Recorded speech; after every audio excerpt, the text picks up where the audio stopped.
Hello, my friend. Welcome back to the Video Editing Podcast with me, your host, Shiny. This week, you and I are going to talk about whether it's necessary to move to a major city or a post-production hub in order to further your career. Before we start, I'd like to let you know that this podcast is now going to be every 2 weeks instead of weekly. I am not only running Unsplice, but also working as a professional video editor. So from time to time, I'll have video editing projects that I need to take on. So in this episode, we're going to talk about whether it's necessary to move to a major city in order to further your career. Now, let me first start out by saying I'm not in a position to be able to make these decisions for you. These are huge, life-changing decisions. I cannot be held responsible, but what I can do is just relay some of the lessons that I've learnt in my journey, and so that you can use those to help you come to a decision for yourself. Moving to a major city is something that plays on a lot of editors' minds, because it's based on this idea that once you move to a major hub, it's going to make it easier to progress your career. Now, what I will say is this: it's not going to make it easier, but it will make it different. It will make the journey different. A decision like this really shouldn't be taken lightly at all. I mean, even, for instance, it takes a good 6 months of moving to a new place just to settle into the place and finally feel comfortable to prioritize your work over living. All of this, of course, depends on what your situation is at the moment.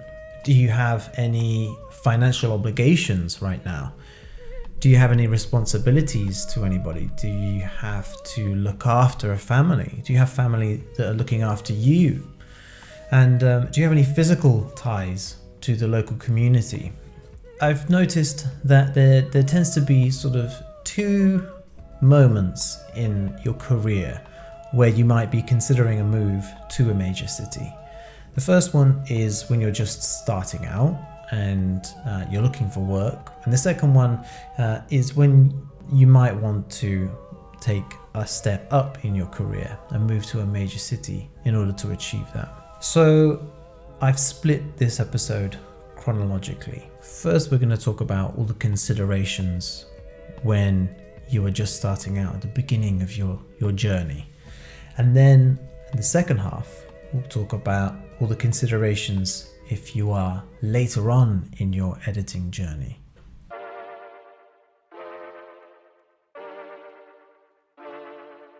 When I started my video editing journey, I moved to London at the age of 19 so that I could study, and then I built a career from there. And being in London, I didn't grow up in London. So being in London offered me easier networking opportunities, which is kind of obvious. Being physically present in order to make these connections was a huge benefit, because if there's a large pool of people all looking for the same work, you can use your personality to stand out, which benefited me because I just like to befriend people and get to know them. And then my name became synonymous with my personality. Quite often people would confuse my name for Smiley. If they couldn't remember my name, they'd just call me Smiley, and that happened far too often. Having that physical presence definitely gives you the edge of being able to connect with someone a lot better, more than just some words on an email. During that period when I was starting out, I would run physical tapes around London, around Soho, and I did it over this period where I saw things shift from tape to hard drive. And there was really this sort of shift in the industry from analog to digital. And there was, with it came a different mentality about communication. You need to be, at that point, you needed to be in that area in order to be heard and to be seen and to have connections. Oh, you know this person, this person. It wasn't before the internet, but it was kind of that turning point where people would use the internet as a tool, but predominantly contact using a phone. If you wanted to speak to someone, you called them, and that was the main way of communicating. If you wanted to apply for something, you did it in the mail. These days, a digital presence is as good as any. A portfolio, a website, and some emails, a back and forth, and then a video call is a completely normal way of speaking to someone and introducing yourself. And if someone calls you on the phone, I know I'm guilty of this, then you look who it is and then you make a decision. Do I want to speak to that? If you don't know the number, you're not going to answer it. So it's a completely different mentality then and now. If you were to move to a city, it may offer you these same things, but some things to consider now is that there is a larger pool of people all vying for these same jobs now. So the competition is harder. And also the type of people all vying for these jobs are a lot more focused. One thing worth considering is when I was starting out, I did 1 to 2 years of running. I made coffees. I handed out biscuits. I cleaned the kitchens. I cleaned the toilets. This is really menial work, especially for something when you've been studying at university and you go in and all of a sudden you're cleaning toilets now. And it's fairly degrading. You kind of struggle to feel this connection to the industry with the tasks that you're being asked to do. And so that is something to consider if you are just starting out and you're looking to move to the city to get the connections. You're going to have to start at the bottom of the ladder. Another thing to consider is when you're in the city, the cost of living is so much higher. You're working these minimum wage jobs, and the cost of living is double.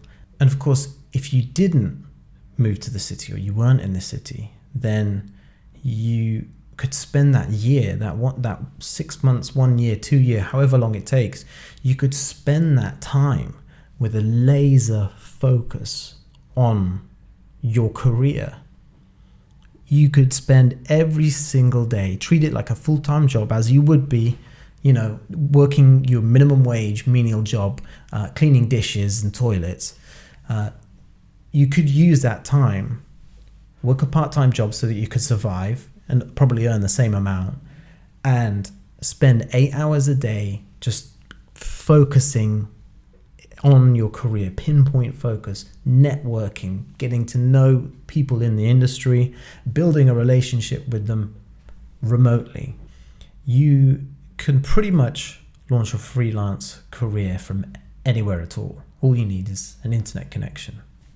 And clients are more open to digital communications. As I was saying earlier, it's the norm now. Working remotely is completely possible technologically now, and also there's a mindset shift in the clients who consider remote working kind of the default now.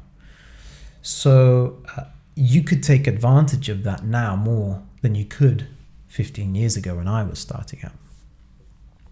And of course, you've got online marketplaces like Upwork and Fiverr and these sorts of things that give you the opportunities to find work when you have no clients whatsoever.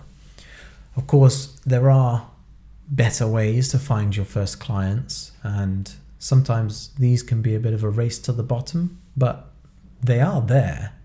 And if you spent 1 year completely laser focused on one of these channels and didn't think about anything else, then you'd be incredibly surprised just how far you could get.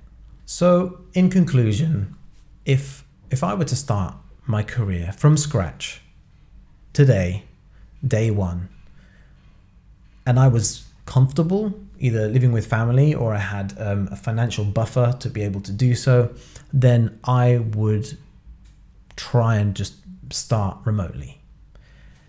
That's my personal opinion. But there are so many more things at play here than just your career. If you are living in a town where there's nothing to do, or it's a toxic area and you just need to leave, for whatever reason, if your heart says do it, then who am I to say otherwise?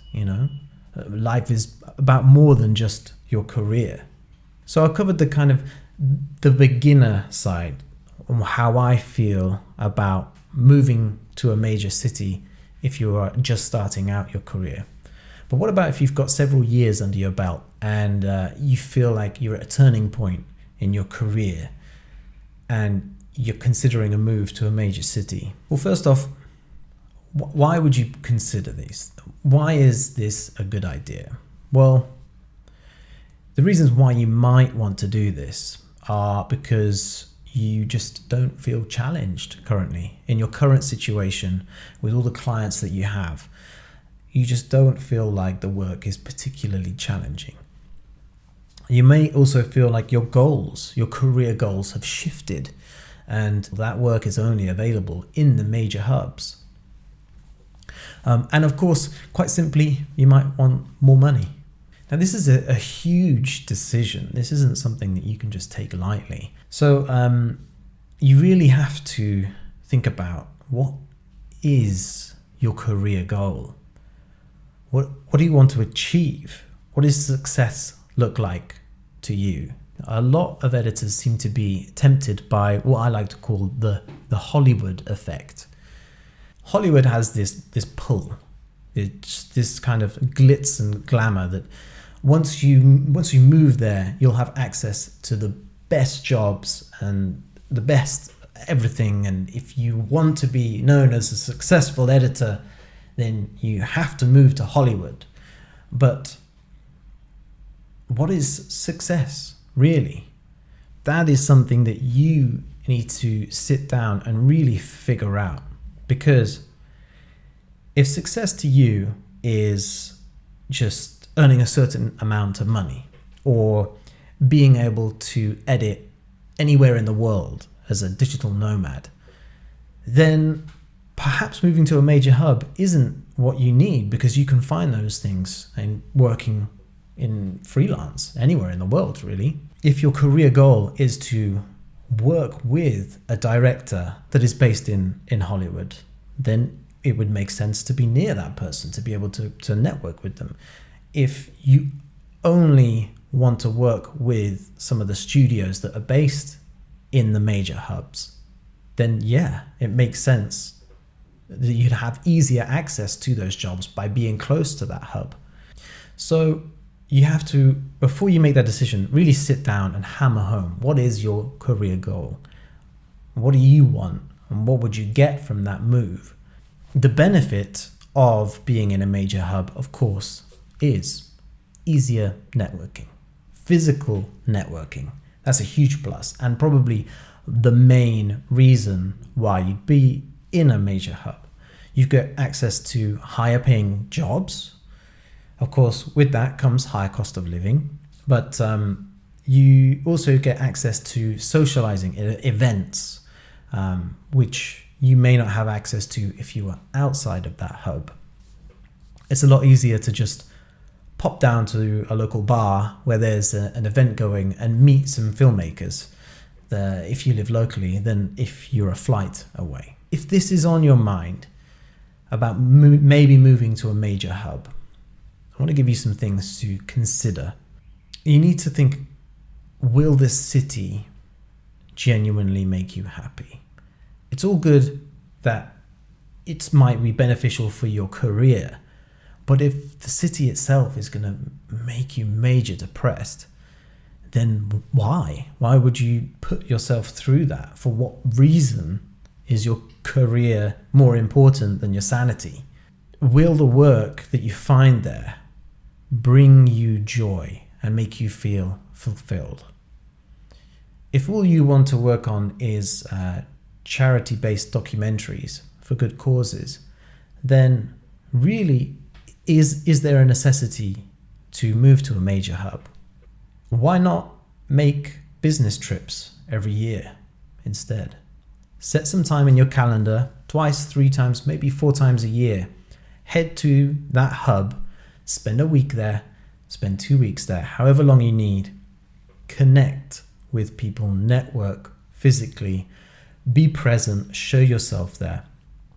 And then you can have the same benefits of living locally, just in a shorter period, and you can constantly make yourself seen without having the higher cost of living.